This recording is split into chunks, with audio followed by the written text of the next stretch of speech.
Bapak Ibu sekalian, sungguh berbahagia sekali kita bisa berkumpul, kita bisa berfellowship, dan sesungguhnya inilah yang diinginkan Tuhan.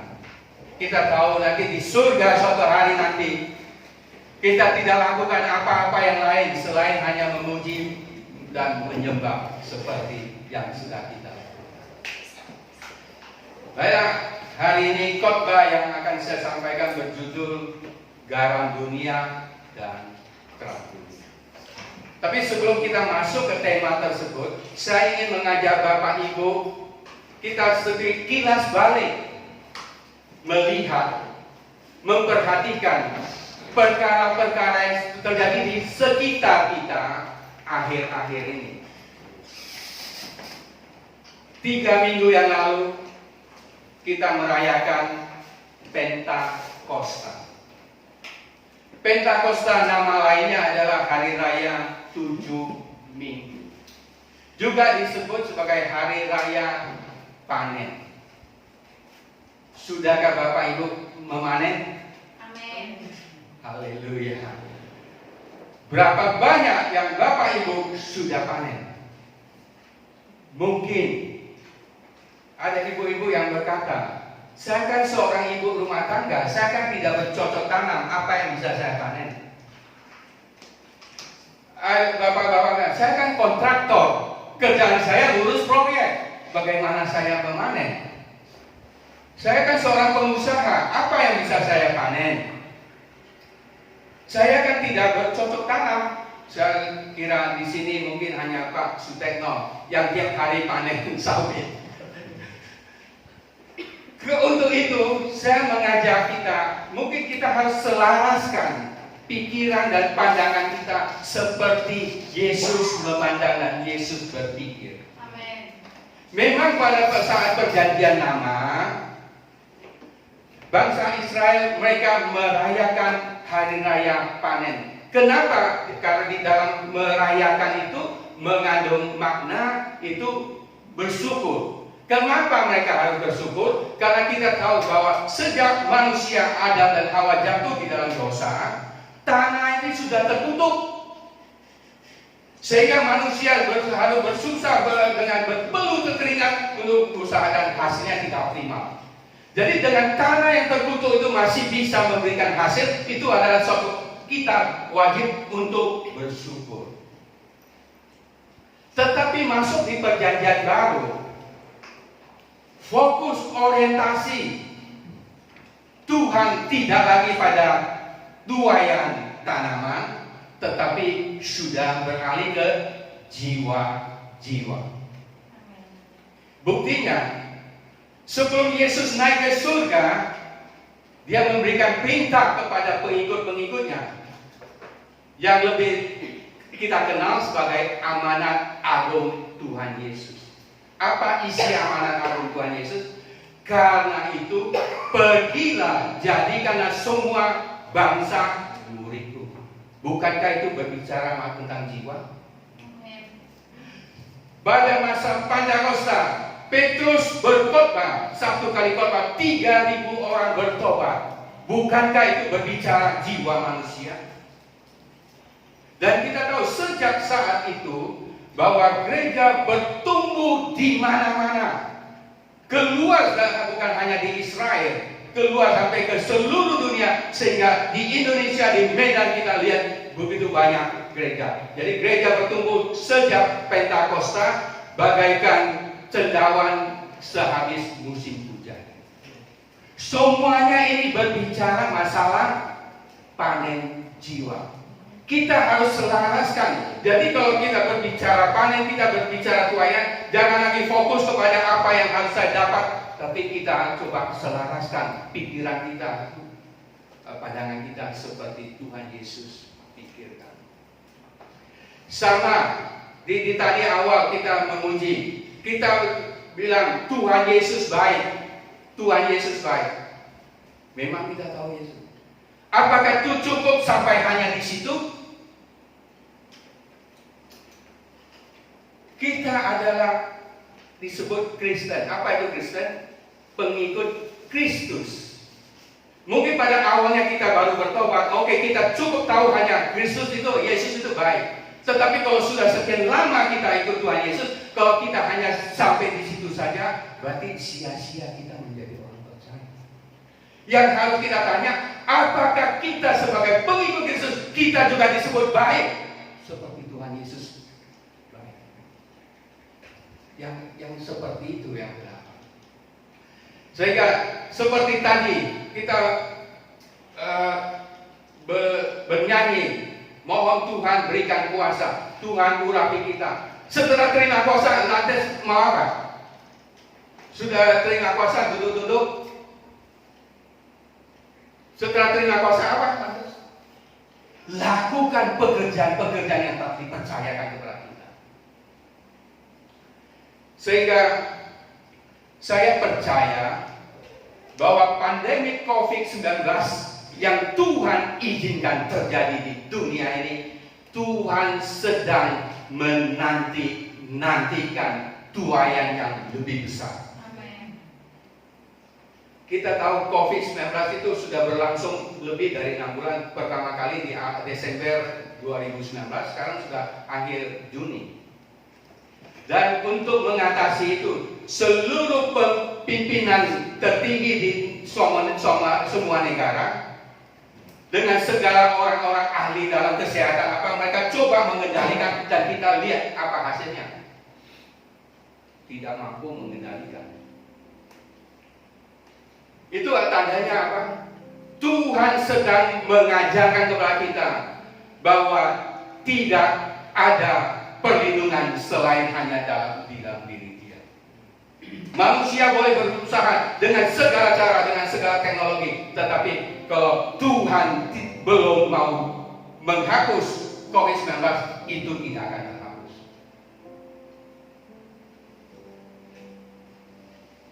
COVID-19, orang sudah berusaha dengan segala cara dan tidak mampu mengatasi, sehingga manusia semakin gusar, manusia semakin panik, manusia frustrasi.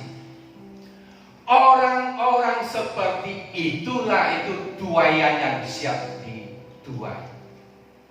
Mereka frustasi. Kenapa mereka frustasi? Karena mereka tidak tahu harus lakukan apa lagi. Mereka tidak tahu di mana mereka bisa mencari perlindungan. Kalau misalnya terjadi bencana alam di suatu tempat, orang kaya, orang yang mampu, kalau dia tidak mati dalam bencana itu, mungkin dia bisa memilih, dia memboyong keluarganya pindah ke tempat yang menurut dia lebih aman, betul? Misalnya terjadi kerusuhan di suatu negara, orang yang mampu dia boleh bermigrasi ke negara yang dianggap lebih aman. Tetapi untuk menghadapi COVID-19, kemana kita bisa berlindung? Kemana kita bisa mencari? Tuhan sedang mengajarkan kita bahwa di bawah kolong langit tidak ada nama lain yang telah diberikan kuasa bahwa boleh menyelamatkan selain hanya di dalam Dia, Tuhan. Amin. Kita harus betul-betul boleh mengerti. Ini adalah tuaian yang besar. Kira-kira 3 bulan yang lalu ada suatu video yang viral di medsos bahwa orang-orang di Spanyol berlutut di pinggir-pinggir jalan, berseru-seru. Itulah apa? Karena pada saat itu Spanyol mengalami serangan COVID yang begitu sehingga mereka sudah tidak bisa mengatasi. Bahkan Perdana Menteri yang nangis di depan TV. Dia angkat tangan, dia sudah berserah, tidak tahu lagi harus berbuat apa. Dan pada saat itu orang-orangnya, rakyatnya berlutut berbohong, berseru kepada Tuhan. Dan kalau kita perhatikan, kita bisa tarik di dalam Google itu bisa lihat, Spanyol sejak itu kondisinya menurun tajam. Walaupun tidak habis total, tapi menurun tajam di garis yang di bawah. Ini menandakan apa? Kalau kita mengalami masalah, jangan kepada yang lain. Kita hanya mencari pertolongan dari Tuhan. Dan kalau kita baca di dalam Alkitab, di dalam kitab Raja-Raja, di dalam kitab Tawari, kalau pada saat raja-raja berpaling kembali kepada Tuhan, Tuhan memulihkan. Kalau mereka masih tetap bandel, mereka masih tetap tengkuk, mereka akan dihajar habis-habisan. Dan saya percaya seperti itu sedang terjadi karena dua ini. Sehingga kondisi seperti Spanyol itu sebenarnya bukan hal yang baru. Karena 2000 tahun yang lalu Yesus sudah berbicara di dalam, kita bisa buka Alkitab kita di dalam Injil Yohanes. Injil Yohanes pasal yang keempat. Kita baca ayat 35 sama 36. Injil Yohanes pasal 4 ayat 35-36. Kalau sudah ketemu boleh kita baca bersama-sama. 2, 3. Bukankah kamu mengatakan 4 bulan lagi tibalah musim menuai? Tetapi aku berkata kepadamu, lihatlah sekelilingmu dan pandanglah ladang-ladang yang sudah menguning dan matang untuk dibuat. Sekarang juga penuai telah menerima upahnya dan ia mengumpulkan buah untuk hidup yang kekal, sehingga penabur dan penuai sama-sama bersukacita. Tuhan Yesus sudah bilang, pandang sekelilingmu, tuaian sudah menguning, siap dituai. Dan di situ dikatakan, kamu sudah menerima upah, penuai, penabur sama-sama bersukacita. Jadi penuai yang kalau kita lakukan pekerjaan di dalam Tuhan itu tidak akan sia-sia, ada upahnya dan upahnya sudah kita terima. Di ayat 36 mengungkapkan buah untuk hidup yang kekal, sehingga itu jelas itu berbicara bukan hasil tuaian tanaman, tetapi itu jiwa. Bagaimana ada hidup yang kekal, buah hidup yang kekal. Itu murni berbicara jiwa manusia. Oleh karena itu, judul khotbah saya hari ini adalah garam dunia dan terang dunia. Sebelum masuk di situ, 2000 tahun yang lalu kita tahu pada saat Tuhan Yesus naik ke surga, dia bilang dia segera akan kembali. 2000 tahun sudah berlalu. Yesus belum kembali. Kenapa?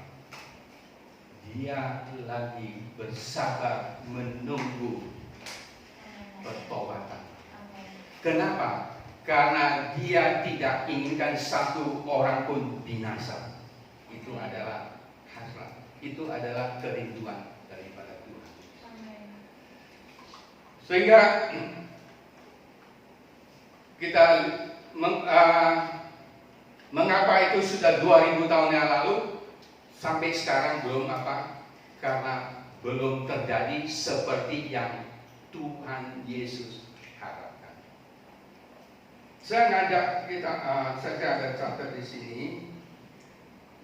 Itu kata-kata dari Mahatma Gandhi. Kita tahu Mahatma Gandhi seorang bapak revolusi di India, dan dia menjadi tokoh internasional, dihargai, disegani oleh semua bangsa, termasuk Indonesia. Sehingga kita di Medan aja ada Jalan Gandhi. Jalan Gandhi itu memperingati Mahatma Gandhi. Mahatma Gandhi di dalam satu wawancara pernah berkata demikian, saya suka Kristus Anda, tapi saya tidak suka dengan orang Kristen Anda. Saya ulang ya. Mahatma Gandhi berkata, saya suka Kristus Anda, tapi saya tidak suka orang Kristen Anda. Apa artinya? Mahatma Gandhi adalah seorang pengagum Kristus, sehingga dia pribadi mempelajari Alkitab.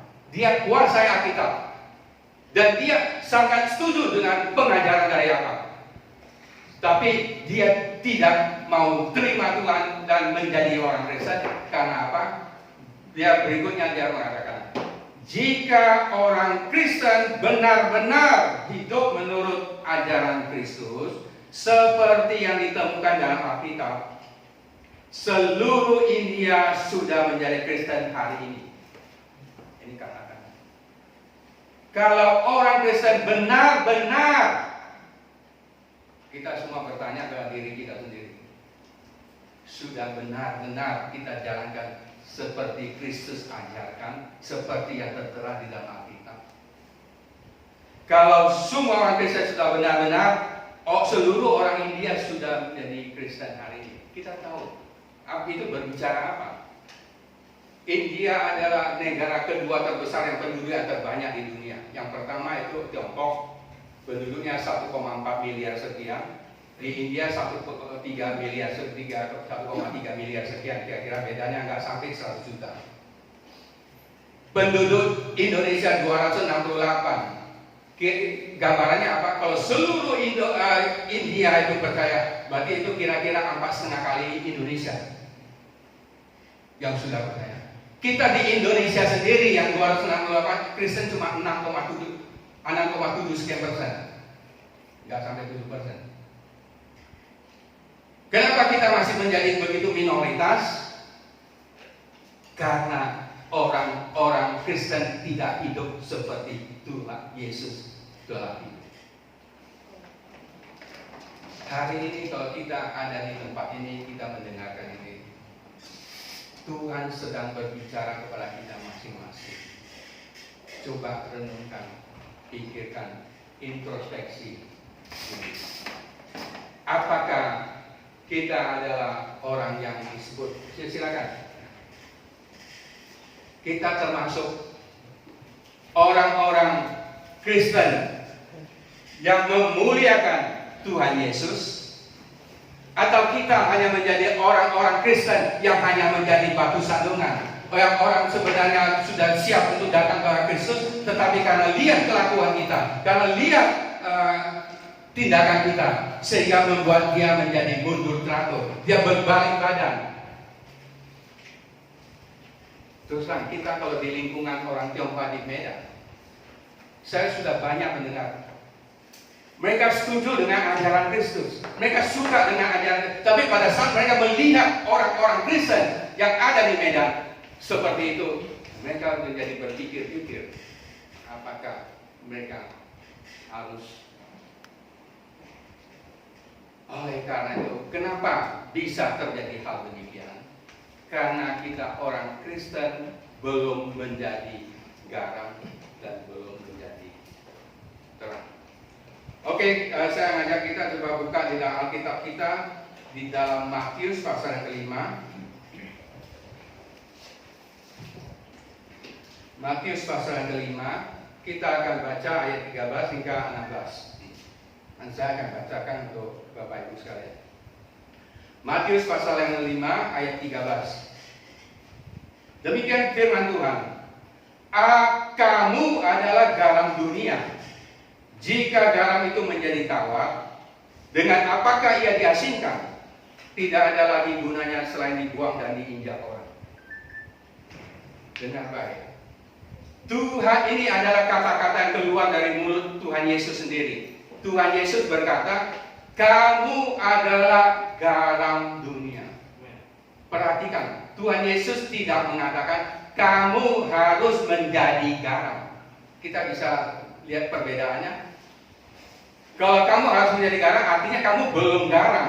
Kamu masih berusaha menjadi garam. Tapi Yesus sudah mengatakan kamu adalah garam dunia. Artinya kita sudah jadi garam. Jadi setiap orang yang percaya, setiap orang yang terima Tuhan Yesus sebagai Tuhan dan Juru Selamat, otomatis sudah menjadi garam dunia. Amen.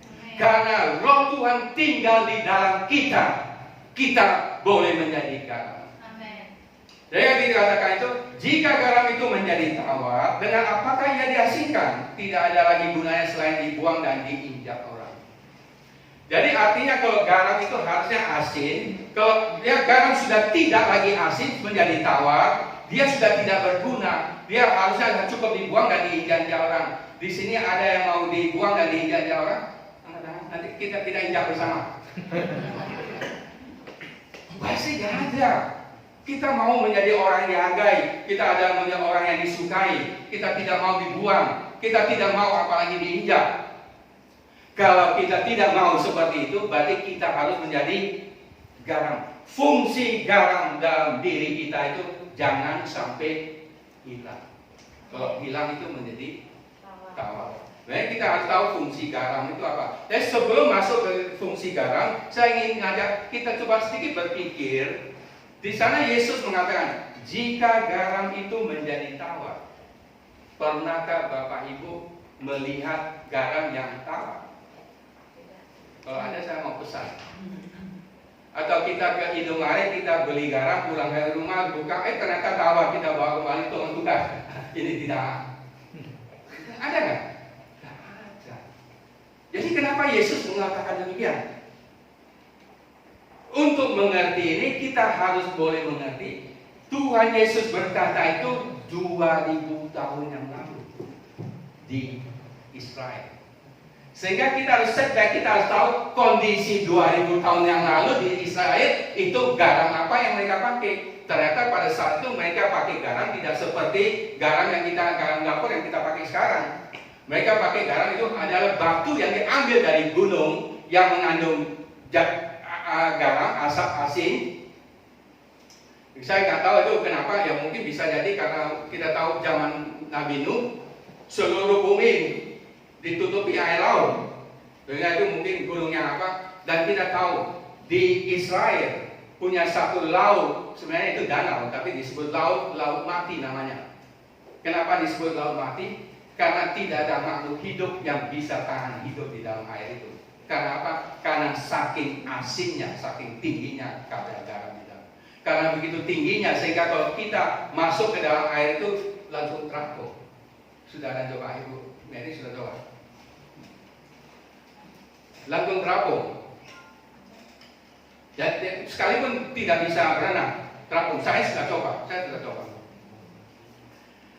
Jadi bisa jadi ya garamnya karena itu. Di sana memang kandungan garam tinggi dan di gunung-gunung itu batunya. Sehingga kalau pada saat mereka memasak sesuatu, mereka celupkan batu itu ke dalam masakan, dites sudah cukup batunya diangkat. Kemudian masakan berikutnya dicelupkan lagi dan dipakai ulang-ulang. Dipakai sekian lama, sudah sekian lama, sehingga makin lama dipakai kadar garamnya aslinya sudah semakin kurang sampai suatu titik dia tidak lagi memberikan asin, itulah disebut dia menjadi tawar dan dibuang, diinjak-injak orang. Oke, kita akan masuk ke fungsi garam. Fungsi garam itu apa sih? Yang mudahnya gitu. Kita pernah nggak memasak masakan yang nanti habis ibadah kita ada makan? Saya sudah lihat. Saya maunya cepat-cepat. Masakan itu enak karena di dalamnya ada garam. Kita pernah coba masakan bagus tapi tidak dikasih garam. Bisa dimakan? Kalau nggak percaya, minggu depan coba aja masak tidak lagi garam. Saya jamin sisanya pasti banyak. Jadi sisanya kasih saya bawa pulang, saya kasih garam, nanti saya makan. Jadi garam itu artinya apa? Menyedapkan, melezatkan makanan. Arti rohaninya, kita sebagai orang percaya, kita tahu di lingkungan kita, pandanglah sekelilingmu, banyak orang-orang yang hidup di dalam ketawanan. Mereka hidup, mereka sudah tidak punya pengharapan. Mereka mengeluh, mereka bersungut-sungut, mereka mengatakan apa? Tuhan itu tidak adil, bahwa hidup itu tidak ada artinya, lebih baik mati dan apa segalanya. Banyak orang-orang seperti itu, apalagi seperti sekarang ini. Mengalami COVID, belum selesai, hilang pencaharian dan apa itu penyakit datang, itu semua orang menjadi hilang. Kalau kita di tengah-tengah mereka, kita bisa memberikan sukacita enggak? Kita membawa sukacita, kita membawa gairah, kita membangunkan pengharapan mereka bahwa dunia ini sebenarnya indah. Apa yang kita hadapi sekarang itu sementara. Karena firman Tuhan mengatakan cobaan yang kamu terima itu tidak akan melebihi kekuatanmu. Amin. Ya kita bisa nggak? Di tengah-tengah mereka kita sudah menjadi, atau justru orang sudah susah, orang sudah frustasi, kita maki-maki memberatkan dia. Jadi itu fungsi garamnya ini. Saya ingin kalau kita masuk sedikit lagi berpikir. Tadi kalau masakan tanpa garam tidak enak, bahkan boleh dikatakan tidak bisa dimakan karena nggak ada rasa. Berarti kalau orang akan salahkan apa? Apa yang disalahkan? Salahkan pemasak karena tidak masukkan garam. Jadi garam yang disalahkan. Tapi kalau kebanyakan masuk kasih garam di dalam satu masakan, apa yang terjadi? Keasinan juga tidak bisa makan. Yang disalahkan apa? Garam lagi yang disalahkan. Ini artinya apa? Kita sebagai orang percaya, sebagai orang Kristen, kalau kita sudah berlaku baik kepada orang lain, kita jangan pikir orang pasti berterima kasih, orang pasti mengucap syukur, orang pasti baik sama kita. Jangan, karena apapun yang bisa saja kita malah dikata-kata kita difitnah, kita dikucilkan dan macam-macam. Tetapi apakah karena itu kita lantas tidak mau menjadi garam lagi? Tidak. Karena apa? Karena kita, Yesus bilang adalah garam. Kalau kita tidak lagi punya fungsi garam, kita cukup dibuang dan diinjak. Tadi kita nggak mau diinjak. Sehingga kalau kita sudah berbuat baik, orang tidak menghargai, jangan pedulikan itu. Orang tidak menghargai itu urusan orang itu, tetapi di mata Tuhan kita dihargai. Amin. Kita lebih memilih dihargai orang atau dihargai Tuhan. Dan selanjutnya lagi, kalau masakan itu sudah menjadi enak, orang pasti memuji. Wah, makanan. Kalau yang dipuji, apa yang dipuji? Ya, tukang masaknya dipuji, ayamnya dipuji, ikannya dipuji, dagingnya dipuji, segala. Tapi ada pernah kita dengar orang memuji garam? Gila, orang tidak pernah. Artinya apa? Sebagai orang Kristen, kita sudah membawa buat baik. Jangan sekali-kali kita harapkan pujian. Ya, jangan sekali-kali kita harapkan sanjungan. Jadi tidak ada orang puji garam. Tapi garam itu berfungsi. Kalau garam itu nggak ada, makanan itu nggak bisa makan. Fungsi garam yang lain apa? Dulu sebelum kulkas ditemukan, orang kalau mau mengawetkan ikan, mengawetkan daging dengan apa? Gak ada kulkas. Dengan garam. Sehingga ada ikan asin, ada daging asin. Seandainya pada saat itu sudah ada kulkas, mungkin Yesus tidak mengatakan kamu ada garam. Yesus akan kamu adalah kulkas dunia. Iya. Karena itu belum ada kulkas sehingga ditutup garam supaya sesuatu dicegah pembusukannya, perlu garam. Jadi garam itu mengawetkan. Mengawetkan artinya mencegah pembusukan. Karena garam itu dia yang membunuh bakteri, dia yang membunuh segala kuman sehingga makan daging atau ikan itu boleh bertahan lama karena bakterinya, kumannya habis. Di situ. Dan nanti kemudian ada kuman yang baru. Jadi artinya kita sebagai orang Kristen, kalau kita pun menjadi fungsi garam, di tengah-tengah kita, di lingkungan kita, banyak orang yang sedang dalam perjalanan menuju kebinasaan. Artinya menuju kebusukan. Artinya kebinasaan. Karena kita tahu godaan dunia itu seperti apa. Jadi kalau kita di tengah-tengah mereka, apakah kita bisa berfungsi mengingatkan mereka, mencegah mereka, menjadi busuk. Atau kita biarkan dia jalan terus menuju kebinasaan? Tidak, karena kita adalah garam. Kita harus boleh mencegah terjadinya pembusukan. Jadi orang-orang itu fungsi garam. Fungsi garam yang lainnya apa lagi? Garam itu menurunkan panas. Kalau saya merasa ada panas dalam, sariawan misalnya ada sakit gigi karena panas,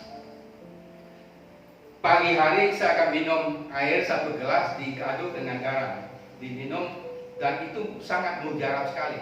Itu bisa mengurangi sakit gigi, merasa kurang, sariawan hilang, dan panas dalam itu turun.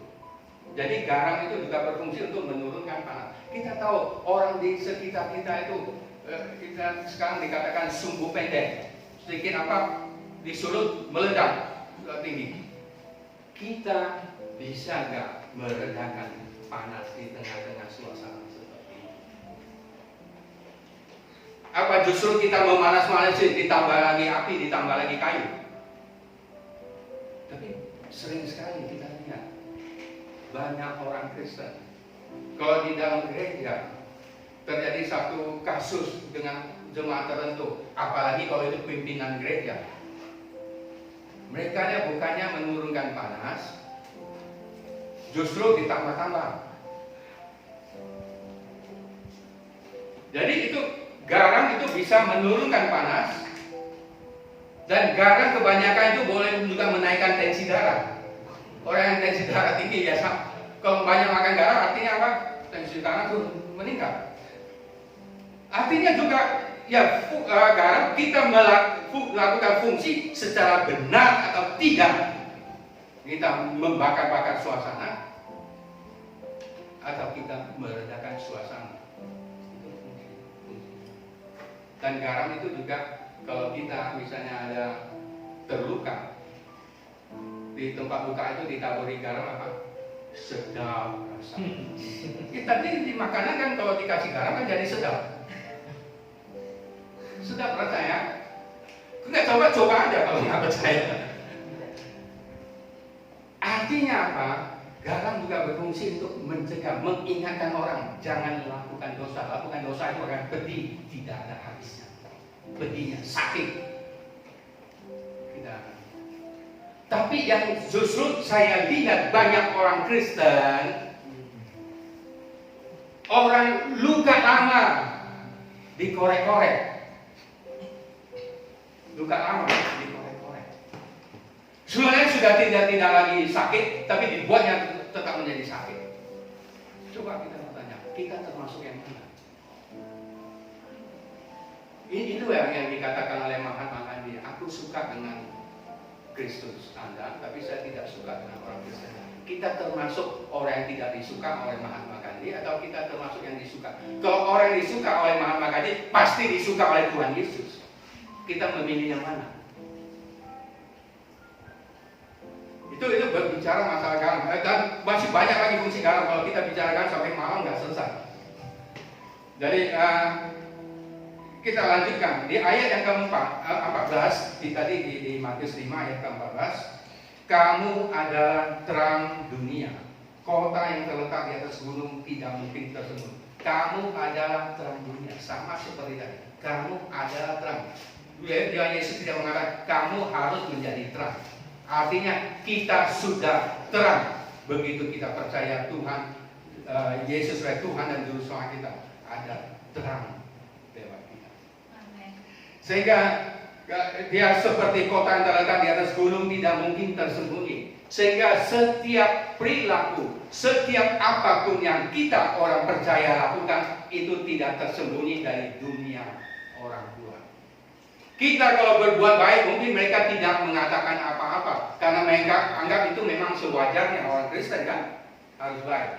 Tapi coba satu kali saja kamu lakukan kesalahan, satu kali saja kamu lakukan dosa, satu kali saja kamu lakukan yang tidak benar, itu akan menjadi gonta-ganjing, itu akan menjadi bahan. Oleh karena itu kita harus selalu berhati-hati. Jangan sekali-kali 1000 kebaikan kamu buat, 1 kali kejahatan buat, habis yang 1000 itu. Jangan sekali-sekali menjadi kejahatan itu ada.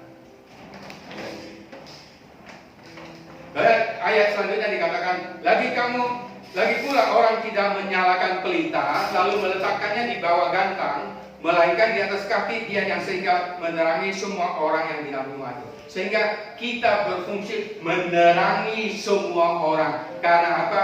Orang-orang yang belum kenal Tuhan Yesus, orang-orang yang belum ada kebenaran firman, mereka adalah orang-orang yang hidup dalam kegelapan. Mereka tidak tahu yang benar dan yang salah. Mereka tidak tahu dosa dan tidak. Orang-orang dunia, kalau mereka berselingkuh, mereka tidak anggap itu dosa. Maka mereka bangga, karena masih laku loh. Gini-gini laku loh. Mereka bangga. Kalau mereka menipu perusahaan, menipu negara, mereka merasa bangga karena kehebatannya. Orang tertipu. Mereka tidak merasa itu orang dunia. Apakah kita orang percaya juga sama seperti mereka? Yang mengatakan dia cuma Mary. Yang lain apa sama? Kalaupun dulunya salah, tidak menjadi masalah. Tuhan berikan kesempatan. Karena Tuhan yang kita sembah dia adil dan setia. Asal kita. Jadi Tuhan mengingatkan dosa saya.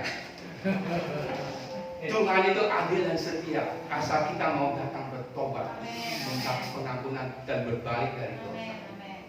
Dia itu setia. Jadi masalah apa? Jadi orang hidupkan nyalakan lampu tidak dibawa gantang-gantang itu ya. Satu tempat biasanya dulu dibuat untuk takaran. Tempat itu gantang yang bisa terbuat dari kayu, bisa dari batu, bisa dari metal. Itu untuk takaran yang sedikit lebih kecil, cupang lebih kecil lagi, lem dan seterusnya itu. Jadi orang tidak menyalakan lampu, kemudian ditutup. Tidak pasti taruh di tempat yang bisa menerangi orang. Jadi berbicara masalah terang ini, saya akan mengambil satu apa yang mungkin bisa membuat kita lebih mengerti. Saya ambil contoh seperti mercusuar. Tahu kita mercusuar? Suatu menara bangunan tinggi biasanya dibangun di pinggir laut, di Tanjung. Gunanya untuk mengatur lalu lintas kapal yang keluar masuk supaya tidak terjadi tabrakan. Pada malam hari dia memberikan penerangan dengan lampu sorot yang diputarkan di atas. Jadi saya pernah baca satu artikel tentang seorang penjaga mercusuar. Dia sudah mulai kerja sebagai penjaga mercusuar sejak dia masih muda. Dan sudah 20-an tahun dia kerja di situ. Kita tahu nggak kerjaan seorang penjaga mercusuar? Kehidupannya tidak seperti kita. Mercusuar itu hanya kerja mulai pada malam hari. Kalau siang hari kan nggak perlu. Hanya pada malam hari. Artinya pada saat kita istirahat, kadang-kadang kita tidur, dia mulai kerja. Pada saat kita kerja, baru dia pulang tidur. Artinya orang yang bisa berhubungan dengan dia tidak ada. Di dalam pekerjaan dia juga sendiri. Tidak ada teman-teman yang bisa ngobrol, yang bisa gosip, bisa apa, gak ada. Sendirian.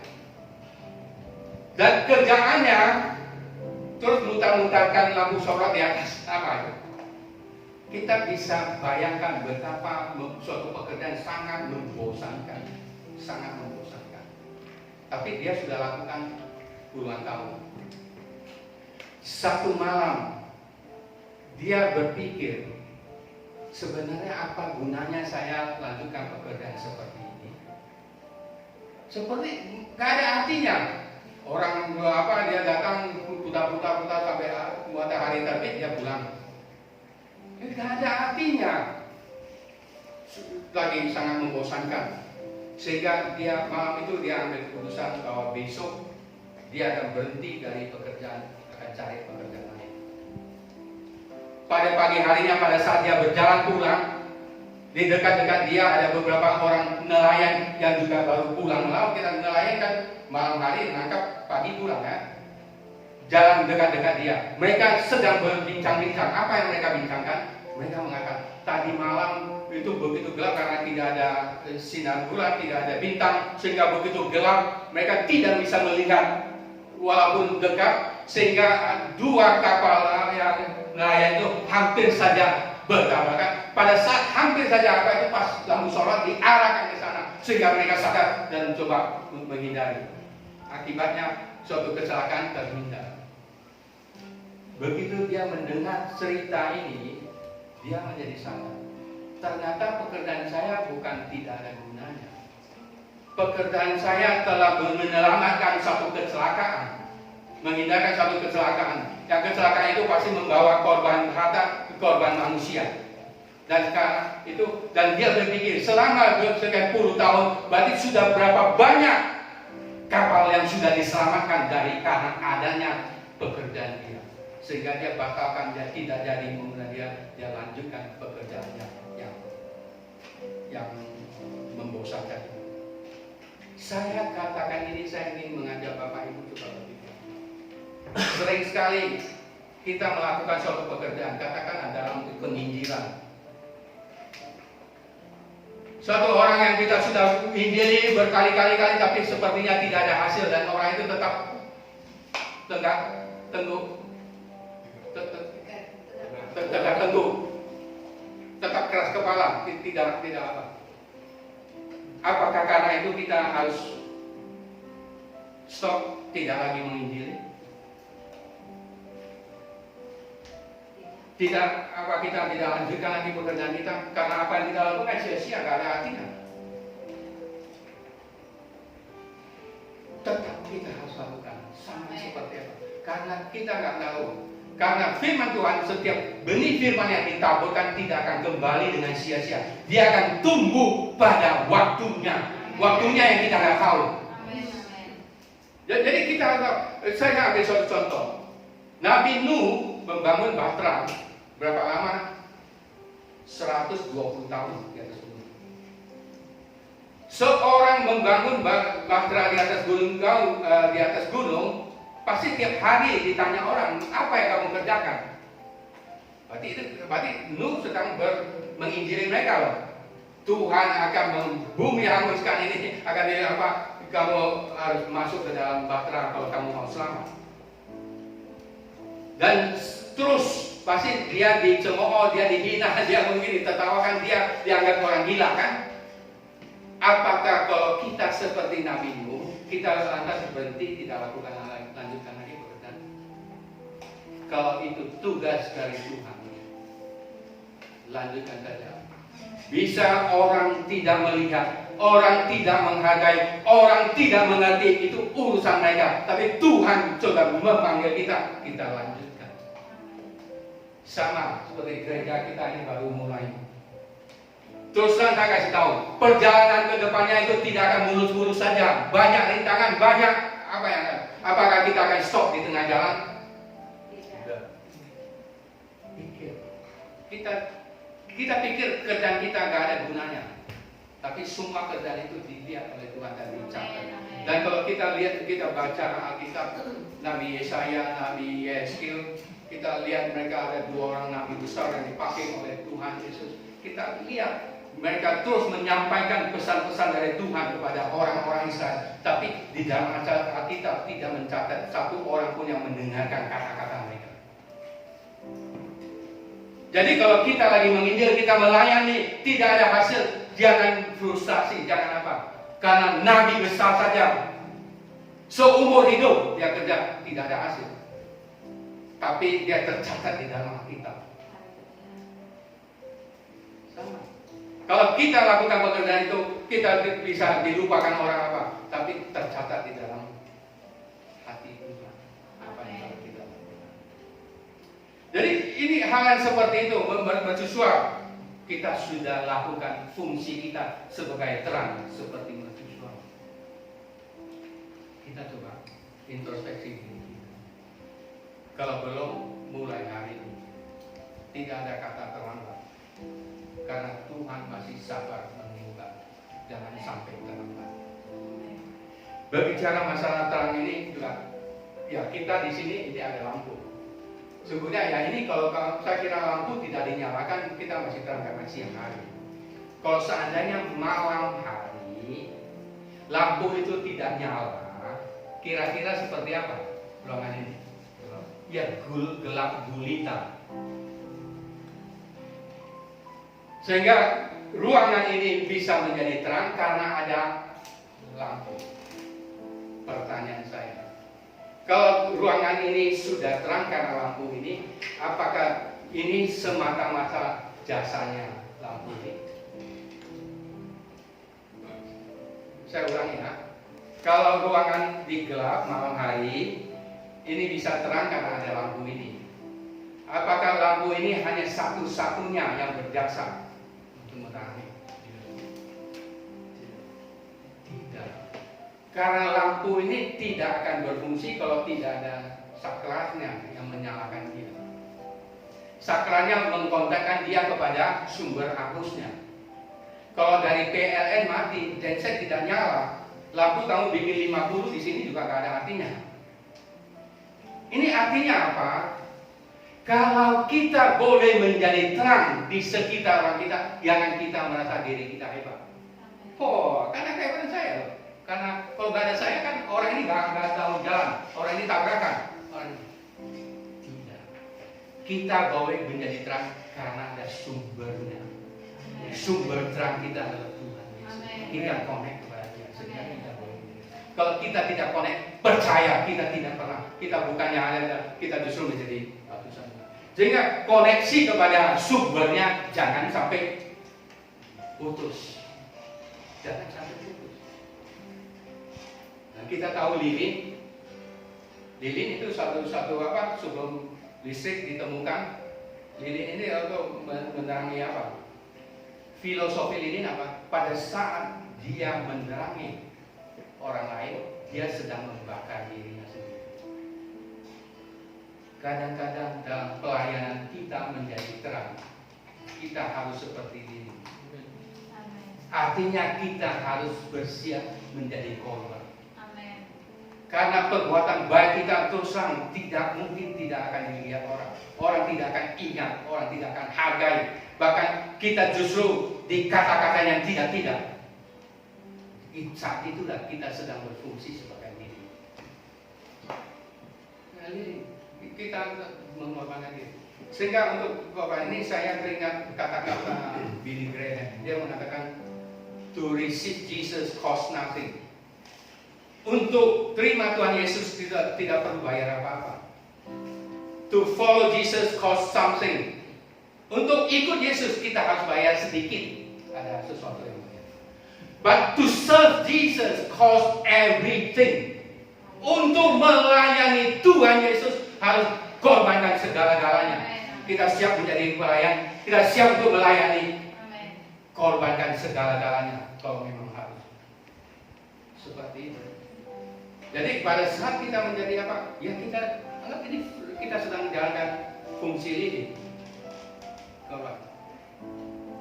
Dan begitu banyak orang yang sudah korban sehingga hari ini kita baru bisa percaya, kita baru boleh menjadi anak Tuhan. Kalau tidak ada pengorbanan mereka, tidak ada kita hari ini. Oke, kalau kita sudah mampu lakukan semuanya itu, apakah yang harus kita apa? Di ayat 16 kita baca bersama-sama.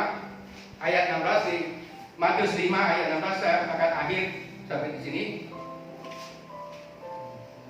Sudah ketemu ayat Matius 5 ayat 16.